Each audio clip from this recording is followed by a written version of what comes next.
Bienvenue à la compilation des informations de ce vendredi 29 octobre 2021. Chers téléspectateurs, faisons ensemble le tour d'horizon des actualités du Bénin et hors de nos frontières. Bénin, un véhicule rempli de cartouches intercepté au port autonome de Cotonou. Affaire bastonnade chez Owolobe. Des ministres condamnés à 3 ans de prison ferme. Braquage à Porga sur l'axe Koualou-Nadiagou. Hors de nos frontières, Côte d'Ivoire. Un homme égorge son épouse et cache son corps dans un sac à Bokanda.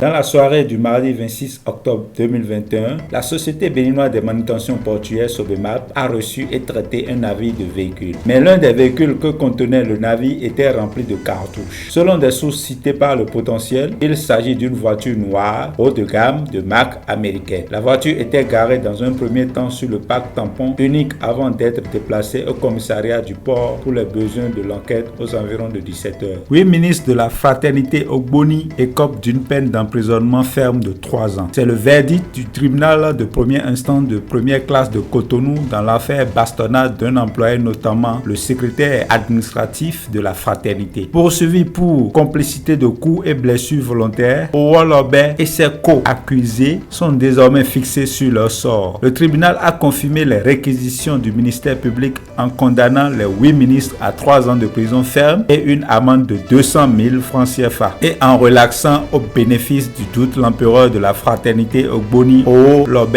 Faut-il le rappeler, mardi 19 octobre dernier, le ministre public dans ses réquisitions a demandé la relaxe au bénéfice du doute de Owolobe avec l'argument que ce dernier n'a pas participé à la bastonnade de la victime. Suite à la diffusion d'un audio de la victime sur les réseaux sociaux, les mises en cause ont été interpellées le 18 juillet 2021. Une vidéo devenue virale avait également exposé comment le sieur Ibrahim a été sauvagement bastonné par un groupe de personnes. Tout serait parti d'une erreur ou mauvaise manipulation dans le cadre d'un retrait d'argent mobile money. L'affaire avait été déjà réglée au commissariat, mais le palais impérial a décidé d'une séance de bastonnade comme punition. Le tribunal de Cotonou vient de condamner les ministres concernés à 3 ans de prison ferme. Les braqueurs ont encore sévi au Bénin selon les informations rapportées par le site internet du journal Le Potentiel. Ces malfrats ont attaqué dans la soirée hier mardi 26 octobre des usagers de la route Koualou-Nadiagou dans la commune de Porga dans la Takora. Au nombre d'une dizaine, ces divorcés sociaux suffisamment armés ont dépouillé ces usagers de l'axe en question. La police qui est arrivée plus tard sur les lieux a sécurisé la zone et bloqué la circulation au niveau des 2 frontières de Porga. Bokanda, une localité du centre de la Côte d'Ivoire, a été le théâtre d'une scène horrible au cours du week-end écoulé. Les habitants sont toujours sur le choc. En effet, dans le village Kando Kofikro, un jeune homme identifié sous le nom de Jean-Marie Kwaku Yao a égorgé sa femme Kwaku Nda Aou Gaël Kevin dans la nuit du vendredi 22 au samedi 23 octobre 2021. À la fin de son forfait, il a pris le soin de cacher le corps de la défunte dans un sac dans le but de se débarrasser de la dépouille dans la brousse, selon le média ivoirien Afrique sur 7. Malheureusement, au cours de sa sale besogne, le meurtrier a été surpris par un villageois du nom de Simon-Pierre Quadio Brou qui rentrait du champ. Se sentant en danger, le criminel a pris la poudre d'escampette et s'est volatilisé dans la nature. En effet, les jambes nues de la défunte avaient trahi l'assassin. Les villageois informés se sont rendus au domicile de Jean-Marie Kwaku Yao et ont découvert une mare de sang. Kwaku Nguessan Paul-Henri,